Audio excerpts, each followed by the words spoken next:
এই যে ফকির ফ্যাশনের পক্ষ থেকে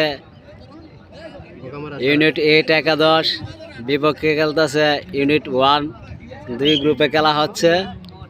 এই যে খেলা শুরু হয়ে গেছে।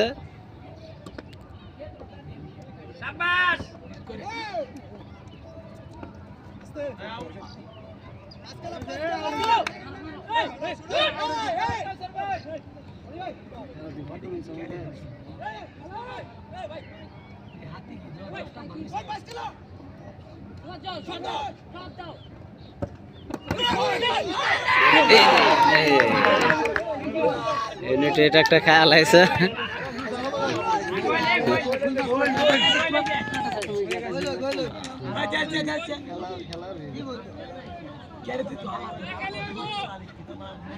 সাইড ডিফেন্স তো পুরো প্লেয়ারগুলো সাইডে আছে। এত সাথে গোল লাগে দুটো প্লেয়ার সাইডে বলতে এই ভুল করছে।